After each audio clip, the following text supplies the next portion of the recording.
নমস্কার বন্ধুরা, সীমাজ রান্নাঘরে তোমাদের অনেক অনেক স্বাগত। আশা করি সবাই খুব ভালো আছো। দেখো আজ আমি কি বানাচ্ছি। আজ আমি বানাচ্ছি এঁচোড়ের কালিয়া। খুব সহজ পদ্ধতিতে অল্প কিছু উপকরণ দিয়ে এবং কম মশলাপাতি দিয়ে আমি এটা বানাচ্ছি। তাহলে চলো আর বেশি কথা না বাড়িয়ে রান্নাটা শুরু করে দিই। দেখো এঁচোড়ের কালিয়া বানানোর জন্য প্রথমেই আমি একটা কড়াইয়ে জল নিয়ে নিয়েছি। এবার এই জলের মধ্যে আমি দিয়ে দিচ্ছি 1 চামচ লবণ, দিয়ে দিচ্ছি 1/2 চামচ হলুদ গুঁড়ো। এই দুটো উপকরণ জলে মিশিয়ে আমি জলটা একটু গরম করে নেব। নেয়ার পর এর মধ্যে আমি দিয়ে দেব কেটে রাখা এঁচোড়। দেখতে পাচ্ছ আমি এটা প্রেশার কুকারে সিদ্ধ করছি না। প্রেশার কুকারে সিদ্ধ করলে অনেক সময় কি হয়, এঁচোড়টা খুব বেশি সিদ্ধ হয়ে যায়, দিয়ে বেশি গলে যায়। চলো এটাকে ঢাকা দিয়ে দিয়েছি। এবার আমি এর মশলাটা তৈরি করি। দেখো এখানে আমি নিয়ে নিয়েছি আদা। এখানে আমি 1 চামচ আদা নিয়েছি 1 চামচ রসুন, মানে মাপে ওইটাই দাঁড়াবে যখন তোমরা বাটবে। আর দিয়ে দিচ্ছি 2টো পেঁয়াজ কেটে নিয়েছি। ঝালের জন্য আমি এখানে দিয়ে দিচ্ছি 2টো কাঁচা লঙ্কা। তোমরা যদি ঝালটা আরও বেশি খেতে চাও তাহলে সেখানে তোমরা লঙ্কার পরিমাণটা বাড়াতে পারো। এরপর এর মধ্যে দেখো আমি দিয়ে দিলাম টমেটো। একটা টমেটো কেটে নিয়েছি। চলো এটাকে পেস্ট করে নিই। এবার চলো তোমাদেরকে দেখিয়ে দিই এটা কতটা সিদ্ধ হলো। আমি এটাকে কমপক্ষে 5 থেকে 7 মিনিট মতন ফুটিয়ে নিয়েছি। খুব বেশি সিদ্ধ করবে না, বেশি গলে গেলে ভালো লাগে না। এবার ওই কড়াইয়ে আমি দিয়ে দিচ্ছি সর্ষের তেল। রান্নাটা পুরোটাই কিন্তু আমরা সর্ষের তেলে করছি। তেলটা গরম হয়ে গেলে আমি এর মধ্যে দিয়ে দেব কেটে রাখা আলু। আলুগুলো একটু বেশ মোটা মোটা করে কাটবে, মানে একটা আলুকে তোমরা 4 টুকরো করবে, করে এটাকে ভেজে নেবে। এটাকে আমি ভালো করে ভেজে নেব একটু লাল লাল করে, তাহলে এটা রেডি হয়ে যাবে। চলো এটাকে ভেজে নিই আমি লাল লাল করে। দেখো আলুটা ভাজা হয়ে গিয়েছে, আমি এটাকে উঠিয়ে রাখছি। এবার ওই তেলের মধ্যেই আমি দিয়ে দেবো কাঁঠালটা, অর্থাৎ এঁচোড়।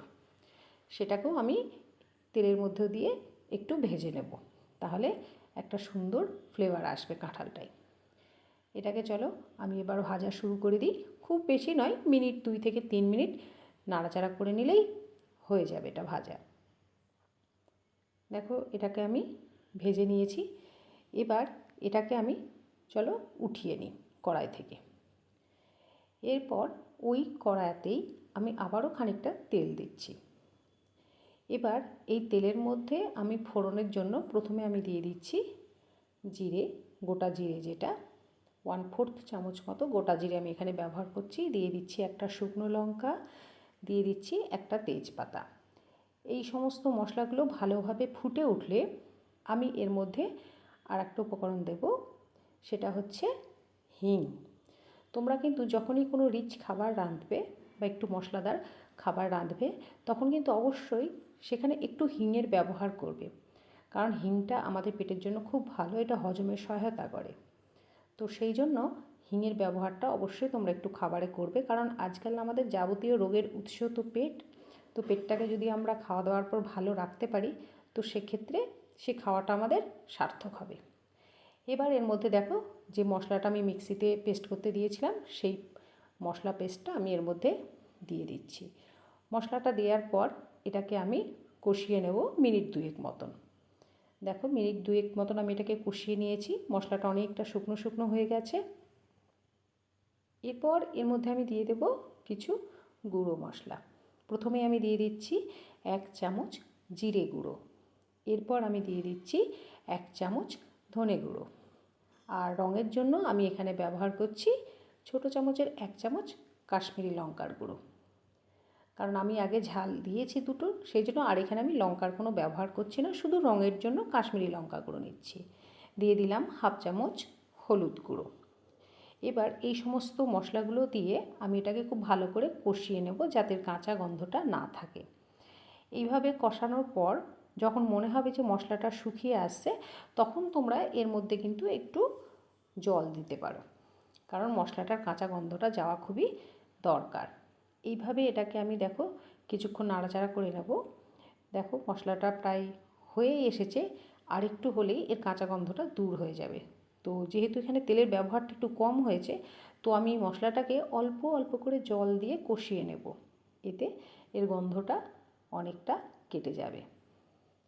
দেখো এইভাবে এটাকে আমি আবারও মিনিট খানিক মতন নাড়াচাড়া করে নেব। এবার এটা মিনিট খানিক মতন নাড়াচাড়া হয়ে গেলে এর মধ্যে আমি দিয়ে দেবো ভেজে রাখা আলু আর এঁচোড় বা কাঁঠাল। এটা দেওয়ার পর ভালো করে মশলার সাথে এঁচোড় আর কাঁঠালটা আমি মিশিয়ে নেব।